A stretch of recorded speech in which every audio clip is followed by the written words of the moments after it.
वाराणसी में हम मौजूद हैं और सियासी चौक के इस कार्यक्रम में खास स्वागत है। प्रधानमंत्री ने कहा कि किस तरीके से कांग्रेस हिंदुओं को बांटने की राजनीति करती है, जबकि मुसलमानों के मसले पर वो चुप हो जाती है। ऐसे में बनारस की जनता क्या सोचती है, उनको इस बारे में क्या कहना है, इसलिए हम सीधे बनारस की जनता के पास चलते हैं। जिस तरीके से प्रधानमंत्री जी का ये बयान आया है कि हिंदुओं को बांटने की काम करती है कांग्रेस, आप लोग क्या सोचते हैं इस पर? जी, मुझे ऐसा लगता है कि ये बयान एकदम सही है। ये निरंतर केवल हिंदुओं को जाति में बांटने की शुरुआत कर देते हैं। हिंदुओं अब अगर सदन में खड़े होकर के इस देश के विपक्ष के नेता और शंकर जी की फोटो दिखा करके बोल रहे हैं कि ये जो है हिंदू आक्रांता होते हैं, हिंदू झगड़ा करते हैं, तो बाकी कौम क्या करती है? बांग्लादेश में क्या हो रहा है, इस पर कभी एक शब्द, एक लाइन, एक भी कोई वक्तव्य किसी विपक्षी नेता का आया? नहीं आया। तो ये क्यों आखिर में जब मुसलमानों की बात आती है तो यह तुरंत जो है उस पर मौन धारण कर लेते हैं। ये उन्होंने एकदम सही बात कही और इस विषय पर मुझे लगता है बहुत गंभीर चर्चा होनी चाहिए, लोगों तक ये बात पहुंचनी चाहिए कि भैया आप अगर बोलते हो तो सबको एक पक्ष में करके बोलो, वरना आप बोलो कि आप तुष्टीकरण की राजनीति करते हो। अगर वो भारतीय जनता पार्टी को ये कहते हैं कि आप तुष्टीकरण की राजनीति करते हैं, तो तुष्टीकरण क्या है? यही तुष्टीकरण है। हम सांप्रदायिक नहीं हैं, वह एक सांप्रदायिक की बात करते हैं, वो सांप्रदायिक हैं। भारतीय जनता पार्टी कहीं से भी सांप्रदायिक नहीं है, ये काशी की जनता की पुकार है। क्या लगता है आपको, जिस तरीके से प्रधानमंत्री जी का बयान आया कि कांग्रेस कहीं ना कहीं हिंदुओं को जाति के आधार पर बांटना चाहती है?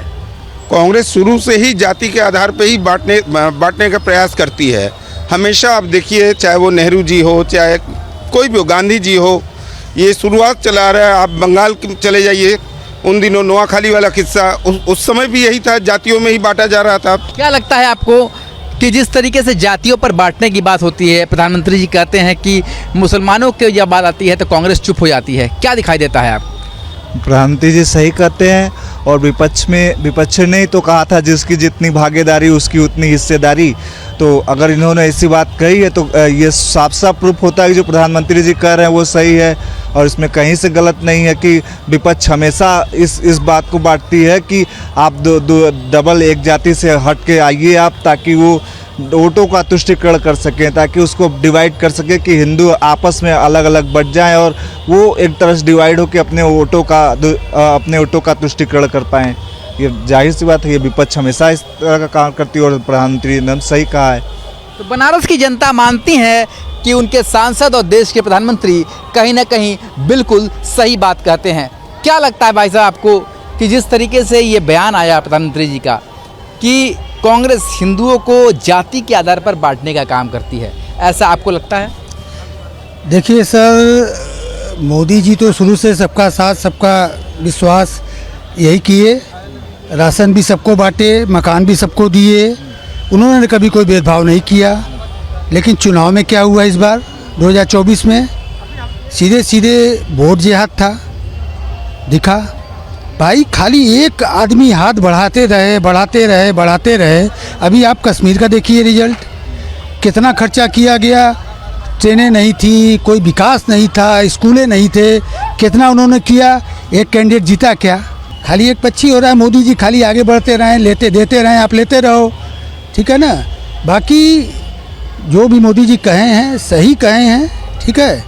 और ये क्या शुरू से आज से थोड़े ना है, जितना भी चीज़ है वो बांटने का ही काम किया गया है विपक्ष द्वारा। आप देखिए कांग्रेस की राजनीति वही है। जम्मू कश्मीर में तो 29 सीट कम से कम आई। 29 कश्मीर सीट जम्मू में आई, कश्मीर में कितनी आई आप बताइए? जो कि काम 90% कश्मीर में हुआ। 10,000 करोड़ रुपया लगा, सरकार ने खर्चा किया। कोई सुविधा नहीं थी, बाढ़ में डूब रहा था तो कोई सुविधा नहीं थी। एक ट्रेन नहीं चलता था, एक स्कूल कायदे का स्कूल नहीं था, कॉलेज में लड़कियां 20 किलोमीटर पैदल जाती थी। सब किया, लेकिन उसका नतीजा क्या मिला मोदी जी को? एक सीट आया भाजपा का। बताइए, एक पक्षी राजनीति कोई कितना करेगा? मोदी जी भी 10 साल से खाली करते जा रहे हैं, लेकिन ये चीज़ सबको समझना चाहिए कि शांतनु जी, हिंदुत्व को अगर किसी ने जगाने का काम किया एक समय मुझे ऐसा याद है कि लोग हिंदू कहने में डरते थे। हम लोग घरों से निकलने में डरते थे कि कहीं से मुस्लिम मोहल्ले से गुजर जाएं तो डर के निकला करते थे। तो वह जो एक जागृति पैदा की, चाहे वो कॉरिडोर का मामला हो, चाहे अयोध्या में मामला हो।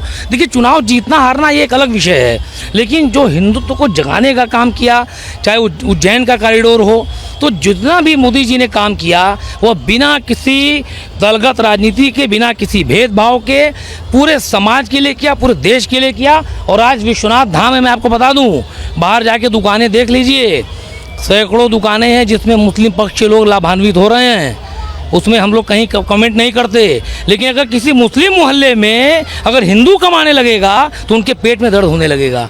इस विषय को विपक्ष को भी जगाना चाहिए, विपक्ष को इस विषय को लेके आना चाहिए सदन के अंदर। क्या लगता है बाबा आपको, प्रधानमंत्री जी अच्छा काम कर रहे हैं? जी जी, बहुत अच्छा काम कर रहे हैं। हम लोगों को बहुत सुविधा दे रहे हैं, वृद्धा पेंशन मिल रही है, आवास मिल गया, राशन मिल गया। माने हम बहुत गरीब परिवार के लेके आज हम बहुत खुशहाल हैं। चलिए, आम जनता लगातार अपनी अपनी बातें रख रही है, क्या दिखाई देता है आपको? आपने तो कई चुनाव देखे होंगे, लगातार नेता देखे होंगे, लीडर देखे होंगे, जिस तरीके से प्रधानमंत्री जी का ये बयान आया है कि कांग्रेस जाति के आधार पर हिंदुओं को बांट रही है, ऐसा आपको महसूस होता है? बिल्कुल होता है, ये शुरू से होता चला आया है, कोई नई बात नहीं है। लोग लगातार इस बात से सहमत हैं कि प्रधानमंत्री जी का जो बयान है उससे कहीं ना कहीं वो अपने आप को जोड़ते हुए दिखाई दे रहे हैं। क्या दिखाई देता है आपको? प्रधानमंत्री जी ने जो बातें कही उस पर आपको लगता है कि वास्तविकता में ऐसा होता है? देखिए, अभी हम जो समझ पा रहे हैं कि कल प्रधानमंत्री जी का जो बयान आया उससे ये साबित हो रहा है कि अभी तक कांग्रेस जो 70 सालों से सिर्फ और सिर्फ हिंदुओं को बांटती थी, अब उनकी कलई पकड़ी गई। अब कलई पकड़ी गई तो बिलबिला रहे हैं, क्योंकि अब हिंदू ये जो हरियाणा का जो चुनाव हुआ है, ये देश की दिशा और दशा दोनों ही परिवर्तित होगी। क्योंकि अभी महाराष्ट्र का भी चुनाव है, हिंदू अब समझ गए हैं कि अब हमको बंटना नहीं है, अब हमको एक होना है, ना बंटना है ना कटना है।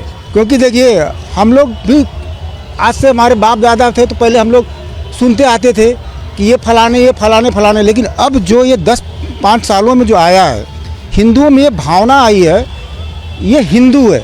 ये किस बिरादरी का हम उसको प्राथमिकता नहीं अब दे रहे, किस धर्म से ये नहीं दे रहे, खाली हम जाने कि वो मेरा भाई है, हिंदू है। और नो डाउट कहना और महसूस करना दोनों में एक चीज़ समझ में आता है कि मोदी जी ने ये जो काम किया है, ये देश के जनमानस के बीच में एक नया जो चेतना पैदा किया है। हम लोग की यही कामना है बाबा विश्वनाथ की नगरी से कि बाबा हमेशा जो उनको आशीर्वाद दें और हमारा पीएम वही रहे। क्या लगता है आपको, इस समय जो ये प्रधानमंत्री जी का बयान आया है, इससे आप लोग अपने आप को जुड़ते हुए देख रहे हैं? बिल्कुल, प्रधानमंत्री जी ने जो बयान दिया है वो एक बिल्कुल यथार्थ कहा है। कांग्रेस आज से ही नहीं, कांग्रेस का जब से जन्म हुआ, कांग्रेस सदैव हिंदुओं को बांटते आई है। चाहे आप हिंदू कोड बिल ले लीजिए और मुस्लिम पर्सनल लॉ बोर्ड ले लीजिए, तो उनका तो पर्सनल बोर्ड बना दिया और हिंदुओं का मैरिज एक्ट बना दिया। और आप देखते आइए, चुनाव में भी अब तक विपक्षी पार्टियां तब तक हावी थी भारत की राजनीति में जब तक हिंदू बटकर वोटिंग करते थे, जब तक वो अपनी जातियों के नेताओं को वोट देते थे।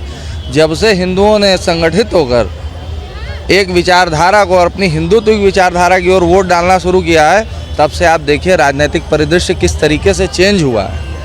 आप 2014 के पहले का राजनीतिक परिदृश्य देखिए और 2014 के बाद का राजनीतिक परिदृश्य देखिए, तो आपको सीधा समझ में आएगा कि हिंदुओं ने संगठित होकर एक तरफ जब वोट किया है, तब भारतीय जनता पार्टी और राष्ट्रवाद की विचारधारा शासन में आई है। और जब भी राष्ट्रवाद की विचारधारा शासन में आती है तो उसका फ़ायदा पूरे देश को मिलता है, उसमें हिंदू और मुसलमान को नहीं मिलेगा। अगर सड़क बन रही तो उस पर मुसलमान भी चल रहा है, हिंदू भी चल रहा है, ईसाई भी चल रहे हैं, जैन और पारसी भी चल रहे हैं। तो भाजपा की जो राजनीति है, प्रधानमंत्री मोदी जी की जो राजनीति है, वो देशहित की है और वो सदैव देशहित की बात करते हैं। जितनी भी योजनाएं हैं, क्या उससे दूसरे धर्म के लोग लाभान्वित नहीं हुए हैं? सभी हुए हैं। विपक्ष सिर्फ चिल्लाने का काम करती है, लोगों को भरमाने का काम करती है और सिर्फ बरगलाना है, जनता कैसे बरगला कर जातियों में बटे और पुनः उनकी सरकार बने, जिससे उनके लूट खसोट की राजनीति पुनः चालू हो जाए। कभी कोयला घोटें, कभी जो है रेल में घोटें, कभी कहीं घोटे, कभी बस के नीचे बम फटे, तो कभी साइकिल स्टैंड में बम फटे, कभी संकट मोचन में बम फटे। आज क्यों नहीं बम फट रहा है? आज क्यों नहीं वो बोर्ड लगा हुआ है कि संभल के बैठिए, आपके नीचे कोई भी लावारिस वस्तु वो बम हो सकती है। ये फ़र्क आया है। बदलाव तो महसूस किया जा रहा है, दिखना नहीं है। देखने में तो पहले भी दिखती थी, लेकिन अब की बदलाव में और पीछे की बदलाव में ज़मीन आसमान का अंतर है। आप बनारस को ही देख लीजिए, आप यूपी के किसी भी बड़े शहर को देख लीजिए, चाहे वो गोरखपुर हो, चाहे वो फैज़ाबाद हो, चाहे वो इलाहाबाद हो या कोई भी हो। बदलाव तो ये समझ में आता है कि कैसे बदलाव होता है। ये देखना है तो इन्हीं 5 साल 10 सालों में हम लोगों ने देखा है अपने लाइफ में। आज हम लोग की उम्र 45 साल 48 साल हो गया है, लेकिन 3 महीने के अंदर बदलाव मैंने प्रयागराज में देखा है। 6 महीने के अंदर बदलाव हमने बनारस में देखा। बदलाव बहुत हुआ है, अब बिना किसी भेदभाव के।